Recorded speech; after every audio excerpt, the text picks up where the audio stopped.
Горько! Горько! The other day, a young man strolled into Houston Jewelers and asked to talk to Kev. He mentioned that he heard his commercial saying that Houston Jewelers had bigger diamonds and better prices, and then he pulled out a picture of an engagement ring from another jeweler with the price right beside it. Kev smiled and said, "Let me make a few calls." Sure enough, that afternoon, Kev was able to save him over $300 on a diamond that was bigger than the one from the other store. Isn't truth in advertising cool? When you want a bigger diamond at a better price, step into Houston Jewelers in Bloomington and Gibson City. Going deeper on the big issues that matter to you, this is your exclusive podcast, America First One-on-One, with me, Sebastian Gorka, former strategist to President Donald J. Trump. Welcome, dear friends, to America First One-on-One, where we get to discuss the big issues of the day in more than just 180 seconds like cable news does. We get to the actual root of the matter with people who know of what they speak. Today, we're going to talk about the only peer threat we face, and that is Communist China, with somebody who's kind of revolutionized media coverage of that threat by herself, almost single-handedly. Her name is Natalie Winters. She is an investigative reporter with the National Pulse. Natalie, welcome to America First One-on-One. Thank you so much for having me. So we like to start these discussions by getting to know our guests a little bit better. Somebody who's listening to this show, one of our 3 million radio listeners, or somebody who's catching the video or had the link sent to them. So just say a little bit about yourself. Where do you hail from? What do you do today? And how did you get to that position? Sure. Well, believe it or not, I'm actually from Los Angeles. I'm still in school. I'm a student at the University of Chicago, but while I'm pursuing my studies as a political science major and a history minor, I also work, as you said, as an investigative reporter at the National Pulse, and I focus primarily on the Chinese Communist Party, but more precisely how they infiltrate various sectors of American society, whether it's academia, media, I think we're seeing right now, government, and really how they kind of fix policy, American policy, to suit their interests. And growing up, I never was, really into the Chinese Communist Party. I always was against communism, but I really got exposed to the threat that the Chinese Communist Party posed to, I think, really the way of life that we so cherish in America through listening to shows like The War Room, shows like yours. I grew up listening to it, and I wanted to do something about it. Yes, that makes me feel very best. She grew up listening to my show. Yes, that's how old I feel right now. Carry on. I can't tell you how many times I would be picked up from school and my mom would have your show playing and I would always listen to it. A woman of extraordinary taste. I'm sure that's who your mother is. She is your number one fan. But no, I've always loved conservative media, but I really wanted to kind of get into it and actually do fact-based reporting and go to the primary sources and really, I think, kind of footnote a lot of the statements that you like to see, in mainstream media today. Well, not mainstream media, but, fake news, Beijing Biden, those are all valid criticisms, but there's more to it than just, the alliteration or a fun-sounding phrase. So I really like to kind of dig into the documents, the primary sources. I always joke that I'm probably the only actual American who spends so much time watching Chinese state media and perusing the Foreign Agent Registration Act database and all the various lobbying disclosure databases. So that's kind of the brief on me. All right, so explain, if you will, Sure. Natalie, of all the issues out there, why you landed upon, and you have an incredible tenacity when it comes to this issue. Why is it China and communist China as a threat to Western civilization that has become your passion? Well, I think it's because when you analyze the American establishment, right, which at the end of the day is who's drafting our policies, determining where we send our troops to war, what kind of policies we're pursuing from an economic perspective, where we're sending our factories, I really think that the American establishment's moves are indistinguishable and really indivisible from that of the Chinese Communist Party, because there really is, whether you want to call it elite capture or what we call it more so elite merger, in the sense that it's not just that American elites have kind of sold out to the Chinese Communist Party for financial interests. It's more of an ideological compromise in the idea that together there's kind of this axis of global elites who work to implement policies in the United States and China that benefit a certain sect of America, which is not most people, which is not your average working class, which is not a member of the middle class. And I really think that you can't get to the issue of American policies, which is that you're not prioritizing your average American, you're prioritizing, the 1%, the DC class, the Beltway class, the lobbyist type. But you can't undo that if you don't get to the root issue. And I think that the root issue is that the Chinese Communist Party has gotten so many of these people on their payroll, either directly, as a lot of these documents that I dive into show, or indirectly. And I think it's really hard to untangle the problems that you see we're facing here in America, whether it's critical race theory, all the way down to the economic policies that we've pursued for decades that have allowed, PPE manufacturing and prescription drug manufacturing to be sent over to China. That doesn't happen without the compromise of the Chinese Communist Party of American elites. So when I've told this story on the radio, but I want to run it by you as a person who deals with this day in, day out, because I don't. I have to do domestic stuff. I have to do whether it's breaking news in Afghanistan. But when I arrived in the White House, my background had been about 20 years in national security, specifically counterterrorism, working as a DOD civilian, a professor at our war colleges. And that was my expectation, that I'd come in and I'd work counterterrorism issues, the defeat ISIS plan, what have you. Then my personal journey was, once you got in there, once you have the top secret clearances, you read the presidential daily briefing, you get the classified reports, I realized we're going to deal with jihadis. We're going to deal with Iran. We're going to deal with Russia, put North Korea back in their box. Iran is, manageable. But the only peer or near-peer threat that America faces at a strategic level is communist China. I know your ambit isn't the broad scope of national security, but given that you focus on China day in, day out, would you put it in that category of near-peer competitor? I think they are an enemy. Point blank, and I think that's... But at the level of peer. Oh, yeah, certainly. But I think what's so interesting and what we've really dug into at the National Pulse is how the Chinese Communist Party has really kind of crafted the narrative about their rise in the United States. So we're talking about, for example, trips that have been organized by the China-United States Exchange Foundation, which is one of these many, many, many foreign agents that operate in the United States. It's essentially funded by the Chinese Communist Party. It's part of what's called the United Front, which is a multi-billion-dollar effort that's linked to China's military, whose really sole goal is to compromise American elites and get them to push policies that China supports. So I always joke, it's Hunter Biden, except the people don't get caught. And so much of this group's efforts was actually paying for journalists from every mainstream media outlet, Washington Post, New York Times, you name it, MSNBC, literally all of them. You can go check out the story. Every single media outlet taking these journalists on trips overseas to China, and upon return, when you read the documents that these journalists were forced to, basically kind of outline what they were doing, they had to provide favorable coverage of the Chinese Communist Party and what they were doing in the United States, and more broadly, what that effort represents. And keep in mind, there's over 250 registered foreign agents on behalf of the Chinese Communist Party in the United States right now. These are people who are formally registered with the DOJ to lobby on behalf of China. Yeah, and, part of it is that these people have set out to endeavor to change America's perception of China, and that they kind of want to frame it in the context of, doing business with China is great. We're the two most powerful countries. We need to work together. It's just the way of the world. But I also think it's important to note that they've also set out to endeavor, to change the perception of how Americans view America. And I think we've done similar reporting, actually, believe it or not, on how the same group, right, the China-United States Exchange Foundation, whose sole goal is to get American elites, American journalist types, to really echo the claims of Beijing in the American media landscape. They're actually longtime partners of the top group that sued the Trump administration for trying to ban critical race theory from the federal government. So there's just, you're asking how I kind of got into this.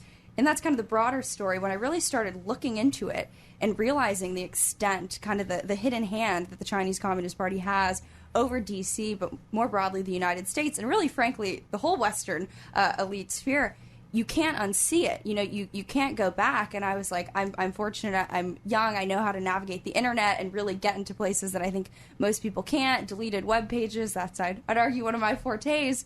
And I felt that it was my duty to get this information out there because it's so scary and it's so in front of you. And, I think it's the American spirit to fight. So that's kind of what I do. Given the global extent of this, for those who don't follow these issues, I mean, this is, for example, in Australia, a huge issue. We have members of Parliament, we have, politicians in Australia who have been found to be taking cash from communist China to represent Chinese interests. So this isn't just about America and China. This is about a plan for global domination, correct? Well, that's our future, and I'd argue the future's kind of already here because we have a lot of politicians, and I'm not just talking about, Joe Biden and his family members, but who have, taken money from the Chinese Communist Party, but there's also more kind of subversive, under-the-radar avenues that they take to kind of subvert these elected officials. Of course, you can talk about Eric Swalwell and talk about Hunter Biden, but we did, I would say, very, groundbreaking reporting at the National Pulse, and we uncovered 6 Democratic members of Congress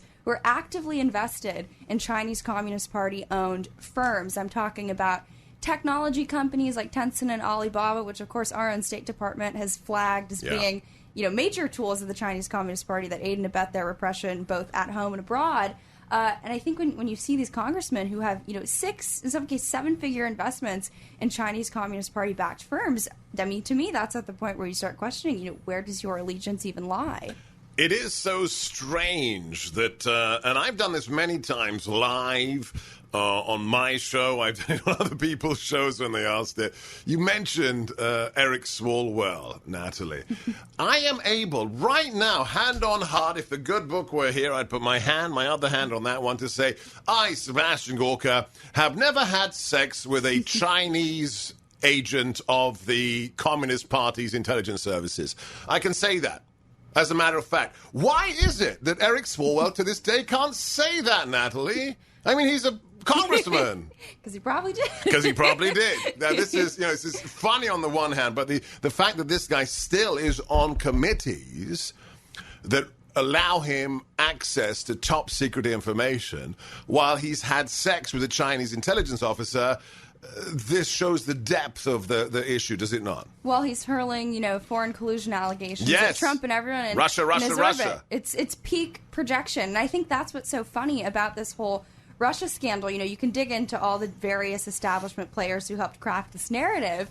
But it's so funny because I really think that shows you the mindset of the D.C. media class in the sense that for somehow in their head it was, Trump is soft on Russia. And they're like, oh, well, the reason why we're soft on China is because we take so much money from them and because we take trips from them, because we have business deals with them. And believe it or not, the New York Times and CNN actually help fund and provide internships to Tsinghua University's, quote, Marxist journalism school that creates the whole new class of Chinese state-run media editors and all that. So I think when you kind of analyze the Russia collusion aspect from that angle, you can almost replace, I do this sometimes for fun, which tells you about my social life, but you can swap out, instead of Trump, you put mainstream media, and instead of Russia, you put the Chinese Communist Party, and it's quite literally the same exact headline in the sense that the compromise and the collusion is there.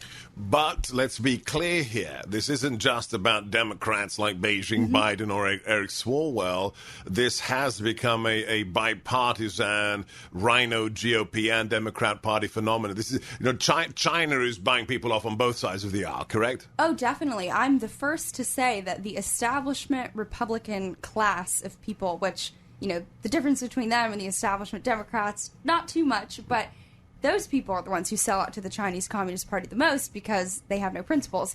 And I think that void is expertly manipulated by the Chinese Communist Party. And there's so many people. I'm inclined to think of Bill Cohen, who is a Republican, but he also worked in the Clinton administration, but he has a consulting group called the Cohen Group, and a lot of people who now work in the Biden, we call it a regime, at the National Pulse, used to work there, including Joe Biden's new ambassador to China, Nicholas Burns. And this is a consulting group which has longstanding relations with the China-United States Exchange Foundation. Bill Cohen has traveled to China many times a year to meet with these various influence groups, has big-time consulting contracts with Chinese-linked entities, even employs former Chinese Communist Party officials at their firm. So that's just kind of, I think, the tale as old as time in Washington, D.C. And that's what I think on a personal level gets me so mad about it, is because it's these people who have positions that are taxpayer funded. We put our faith in them to go and advocate for the interests of America. And yeah, they allegedly, although I'd argue they really don't, pretend to do it for a couple years working in the federal government.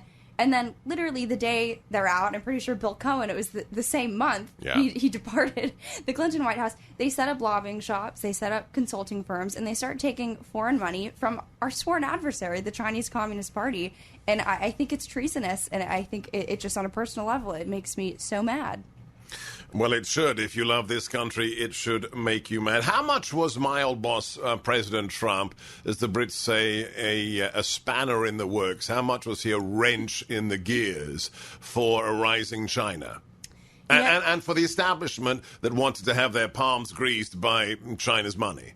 Oh, he was such an impediment to how the establishment seeks to use the Chinese Communist Party. I mean, I love talking about it a lot of the times. It's too in the weeds, so people kind of tune out. They're like, oh, she's talking about more Chinese groups and Chinese Communist Party linked entities. No, we have the time here, so this is where you can get into the weeds. But, I mean, the executive orders that came out of that administration in terms of targeting these specific influence groups, like I said, the China-United States Exchange Foundation, the China People's Association for Friendship and Foreign Contact, and the other one's That sounds so Soviet. So innocuous. Utterly Cold War. It's people forget. Do you know what the actual name for the Warsaw Pact was? It wasn't the Warsaw Pact. It was the Warsaw Pact for Friendship and Cooperation. People forget that. I mean, you're dominating your neighbors, taking control of them. Friendship and cooperation. China's just playing the same strategy. Yeah, they love those terms. There's another one, the Chinese Association for International Friendly Contact. So they love friendship, though it's a very, very one-way street, I guess, unless you're a member of America's permanent political class. But all of these groups, which, really take an elaborate understanding of the way that the Chinese Communist Party's influence efforts work, they were all targeted in one way or another by executive orders from the Trump administration to stop people from actually participating and colluding with them, right? So, the administration that was smeared as the, foreign collusion administration was actually stopping foreign collusion, and they were the most successful that I'd ever seen in recent history of an administration doing that. So they were definitely successful in that sense. And I also have to say it is really interesting because I go through all these websites and I look at their archives and their deleted pages, and, every other article or, press release that these influence groups put out, it's, the chairman of that organization smiling next to some, titan of industry from America, some huge Wall Street, company, you name it. And it's what's so interesting about Trump is that he was never in any of those pictures, right? And I think that for someone who, was such a big titan, still is, of industry and American real estate, so many people, especially in the real estate market, really have kind of sold out to the Chinese Communist Party. That was the way that they kind of chose to broaden their market. And I've never seen anyone from the Trump organization pictured in on any of these websites. And someone could say, oh, that doesn't mean anything. But as someone who does this for a living and goes through these websites and tries to figure out who's compromised, that really tells you a lot. Yeah, because there are lots of photographs like that of Eric Swalwell. We're talking to Natalie Winters, investigative reporter for the National Pulse, thenationalpulse.com. If you believe in America, if you love America, send a message to those around you. We celebrate the establishment of our new store here, the America First Swag Store. It's sebgorkastore.com. When the president came on our show 2 weeks ago, we celebrated by launching the shirt to make famous the rally he just held. They're flying off the shelves. Check out If You're Woke, You're a Loser. Yes, that is the T-shirt you need to send a message to the libtards around you. If you're woke, you're a loser. You can get my books, Defeating Jihad, The War for America's Soul, Why We Fight, signed. You can get amazing things. American-made mugs, yes, with an eagle on the bottom because they're made in America, America First. Check them out. Go to sebgorkastore.com. You mentioned the corporate sector.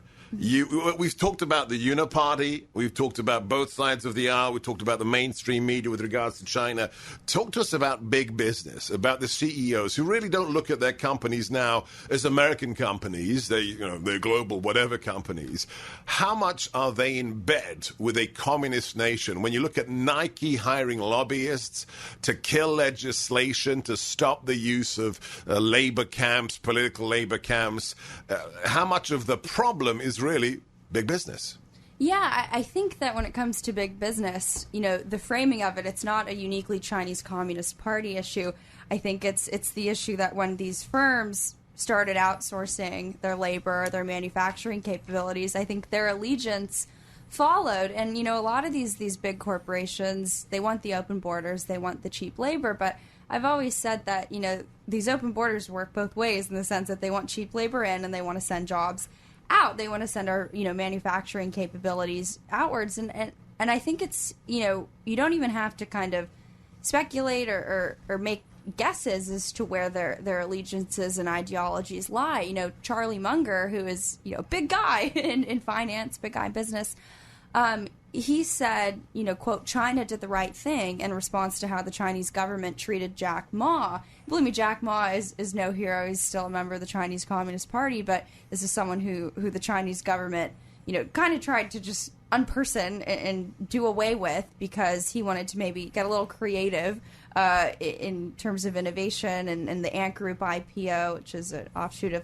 of Alibaba. But he said in an interview, China was right how they handled him. And I think that just shows you, and that speaks to what I was talking about in the beginning, which is this idea of elite merger as opposed to just elite capture, in the sense that, I think, frankly, and, talking about big business, I think it's hard to not talk about big tech. Yes. What the Chinese Communist Party did to Jack Ma, I think, is really what big tech and big business wants to do to Trump supporters. Wants to do unperson conservatives. Exactly. They want to Jack Ma us. They want to, take this show offline. They do it. The National Pulse is banned on Twitter. By the way, guys, if you're wondering, we just had our second termination on YouTube. Our show site was terminated, then Mr. G, our producer's YouTube site was terminated yesterday. So, yeah, it's real. This is the use of big tech. In the past, 70, 80 years ago, it was scratching Trotsky out of the photographs with Stalin. It was whiting out people who had become déclassés. Now it's just making, whether it's Mike Flynn's wife having her credit card canceled. Exactly. No, it's the tactics of the Chinese Communist Party, and it's here, and that's sometimes why it's hard doing what I do, because I criticize the Chinese Communist Party so much, and they deserve it, and they're horrible, and at odds with every value that we hold as Americans.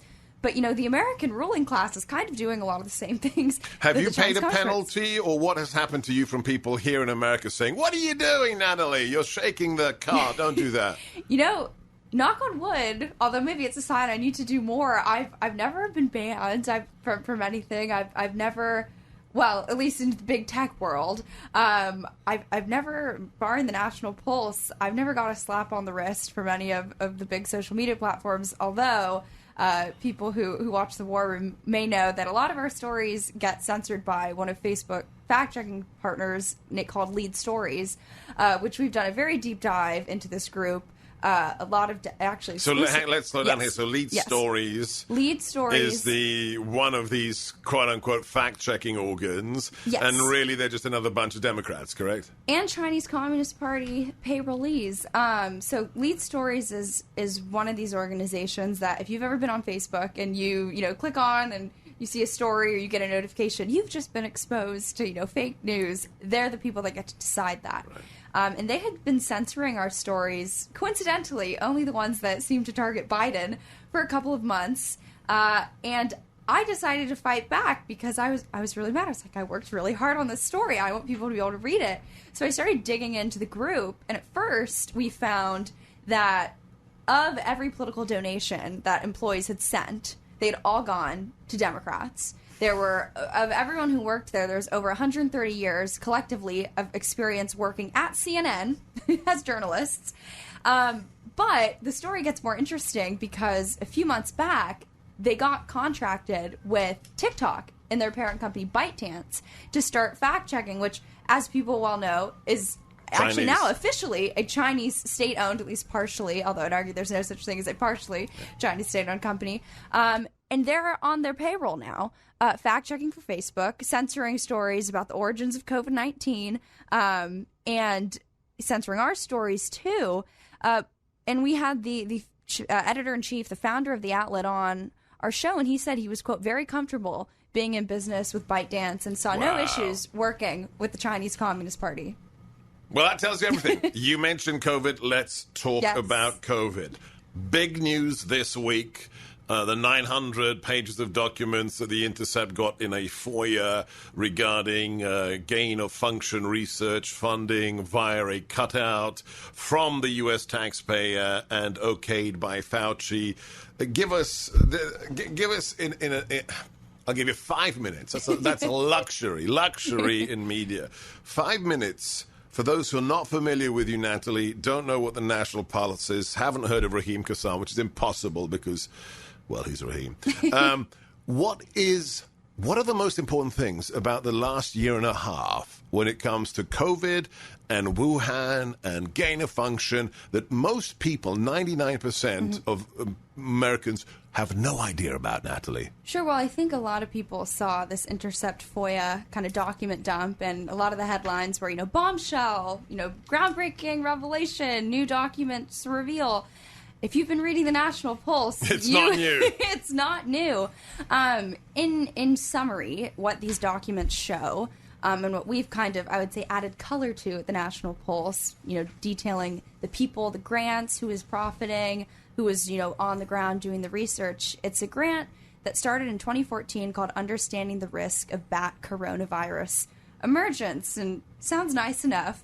But when you dig into that grant, which is, of course, now a $3.7 million taxpayer-backed grant, you can see that 16 of the 30 studies that were completed under that grant were carried out in conjunction with Chinese Communist Party controlled, not even partially controlled, completely controlled, owned and operated scientific entities. And of those 16, 13 were at the Wuhan Institute of Virology. Which is the only level 4 military biodefense lab in Communist China. Yes, it's also the lab that used to have military researchers working there. They've deleted those names from their website. We have the archives of it. And it's also a lab that on March 21st, 2021, listed the National Institutes of Health as a partner. And on March 22nd, deleted that from their website. So let me ask the naive question. What is America doing giving 1 red cent to Communist China's biodefense lab? Well, is that like a crazy question, Natalie? No, you've beat me to it, and that's kind of the narrative that I've been hammering. It's not a question of whether or not we funded gain-of-function research, which is, of course, kind of a weaponization of the lethality and virulence of different pathogens. It's a question of why we were ever funding a Chinese government-controlled lab in the first place. And I think people don't really understand. It's not just the extent of the Chinese government's kind of control over, every aspect of Chinese society, but this is a lab that has a communist youth league, that has a united front work department, that has a party disciplinary committee, that on the weekend holds devotion sessions to the Chinese Communist Party, that studies the 5-year plans. You can go on their website and see pictures of people taking the oath to the Chinese Communist Party with their hand over their heart and the Chinese Communist Party flag up in the back.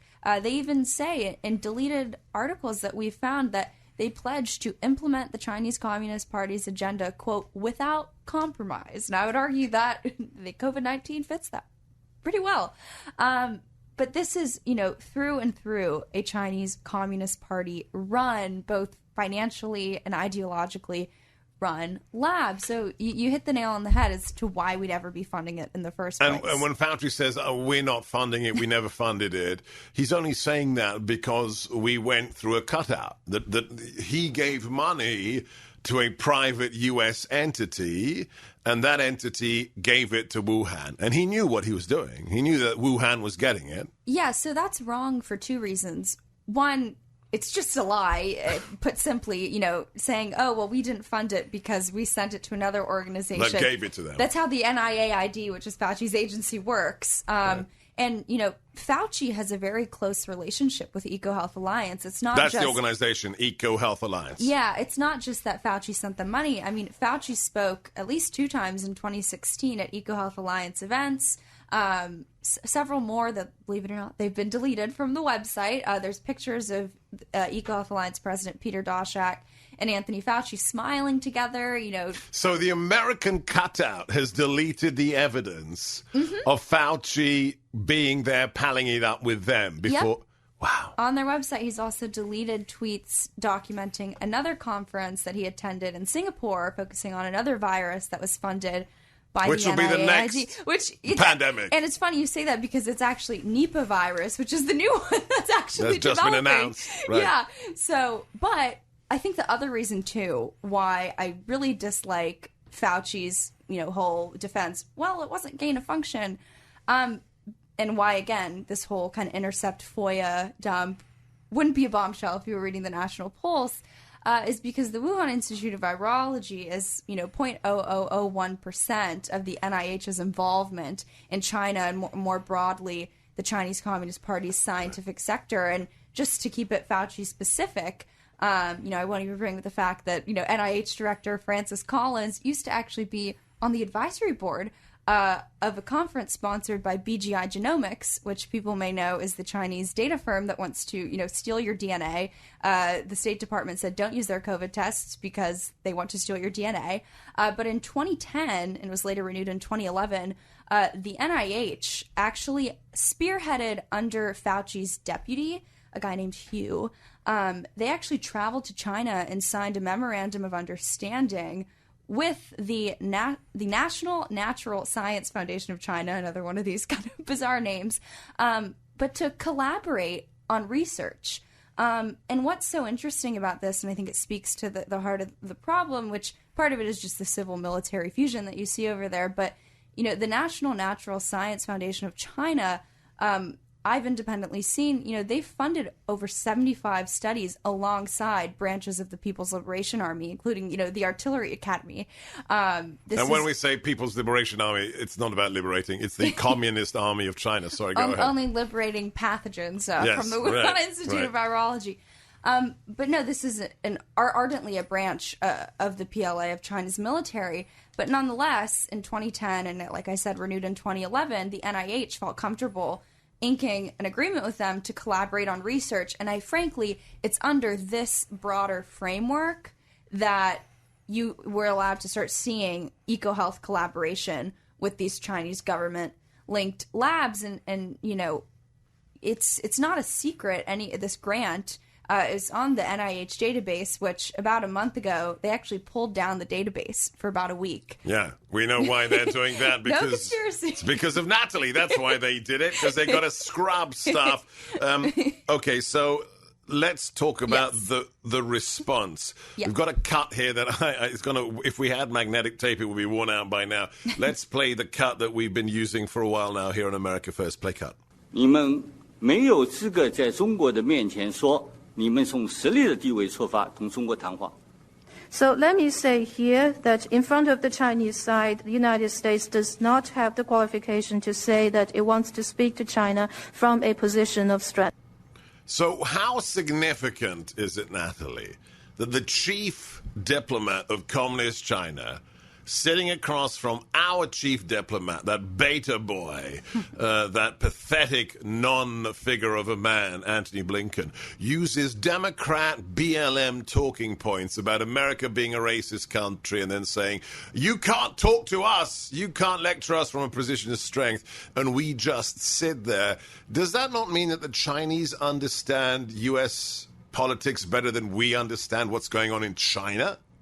Well, I think that this is an in-your-face example of how the Chinese Communist Party kind of dictates what it is for America now, right? They tell us what it is. They tell us all these various bizarre CRT-inspired ways that we've offended them. So, ergo, they're in charge now. They get to rule us. But I think for someone, who's read my articles or just from my perspective, that's going on behind the scenes in a more kind of underground way, in the sense that the Chinese Communist Party, through their various intermediaries, I could probably talk for 89 hours about every person in the Biden regime who is somehow compromised by the Chinese government. But that's just kind of the outlook there, is it's the Chinese Communist Party can tell us what our standing is in the world, because they can also tell us what our policies need to be.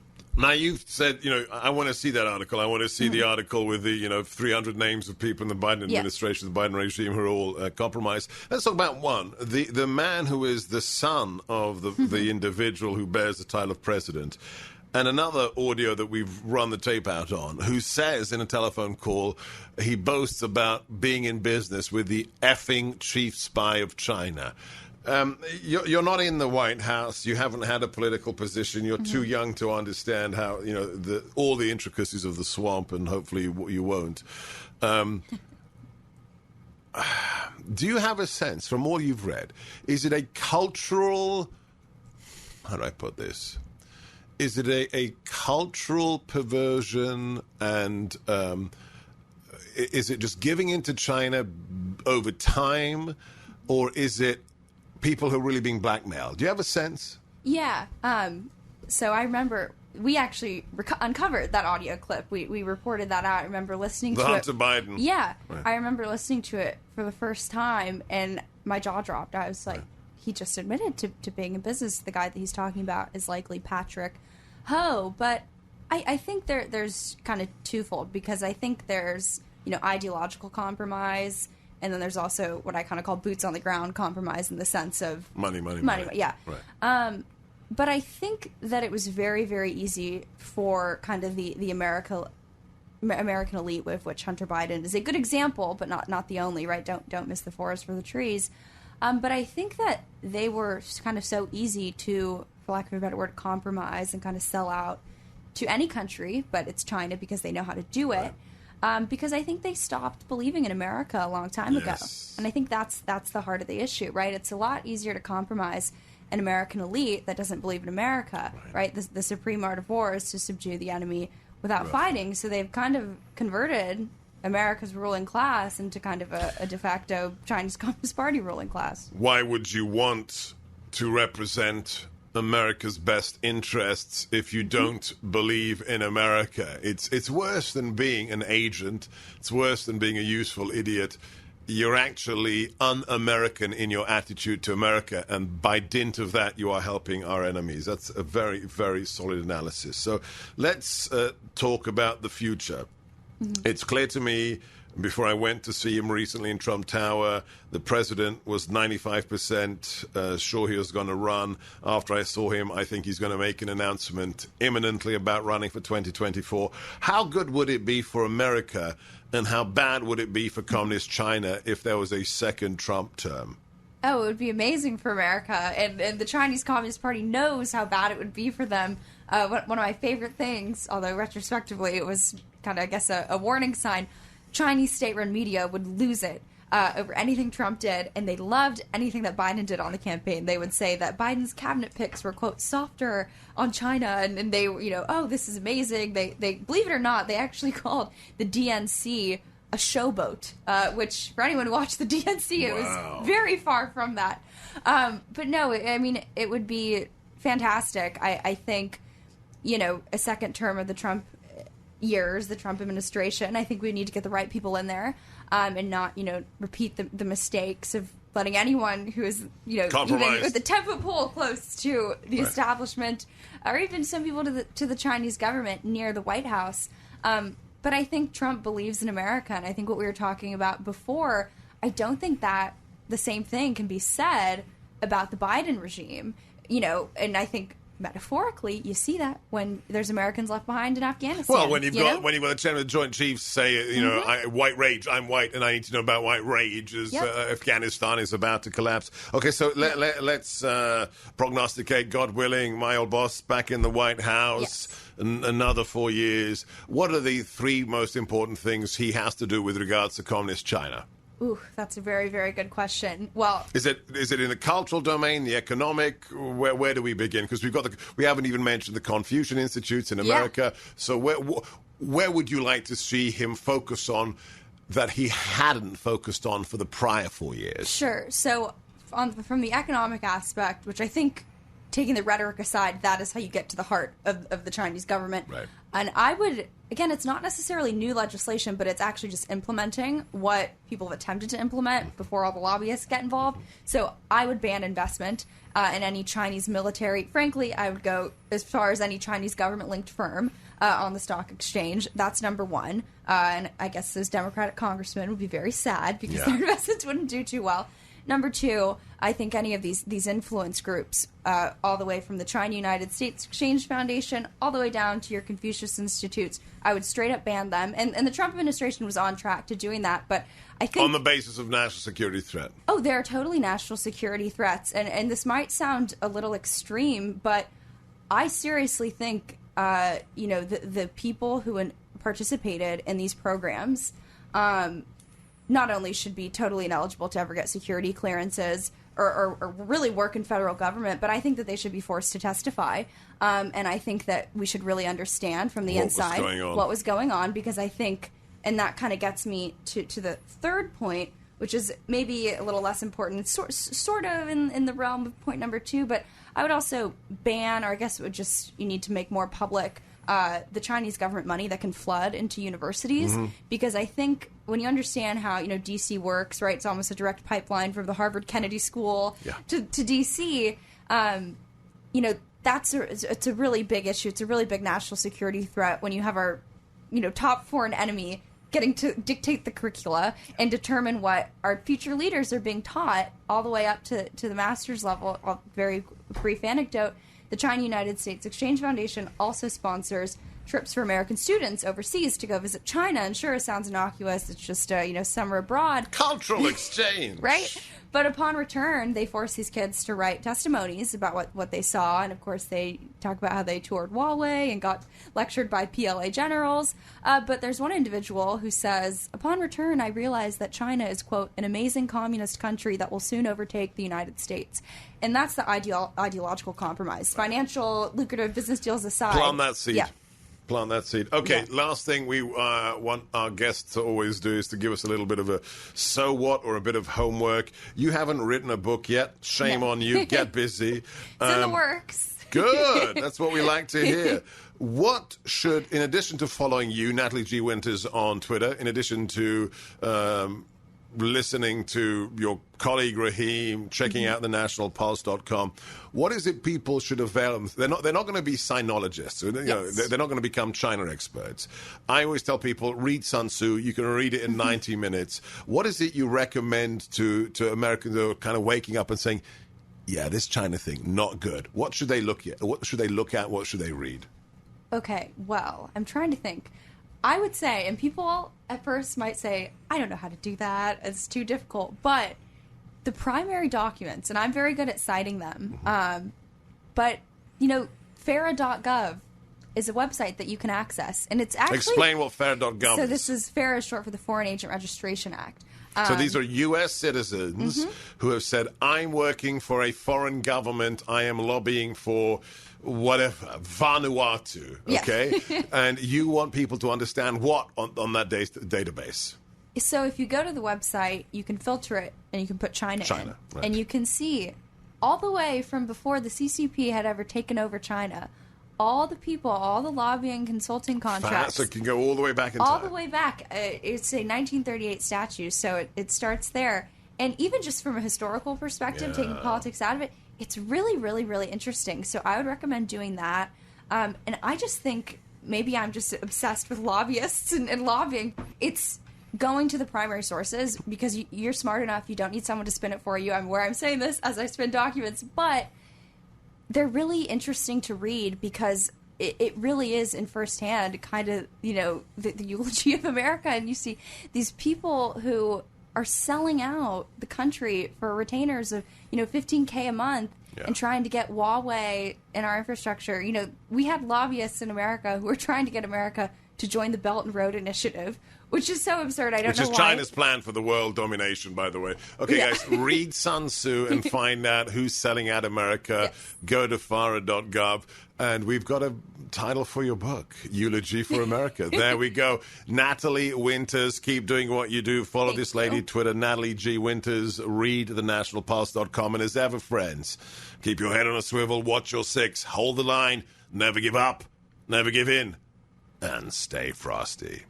The other day, a young man strolled into Houston Jewelers and asked to talk to Kev. He mentioned that he heard his commercial saying that Houston Jewelers had bigger diamonds and better prices. And then he pulled out a picture of an engagement ring from another jeweler with the price right beside it. Kev smiled and said, "Let me make a few calls." Sure enough, that afternoon, Kev was able to save him over $300 on a diamond that was bigger than the one from the other store. Isn't truth in advertising cool? When you want a bigger diamond at a better price, step into Houston Jewelers in Bloomington and Gibson City.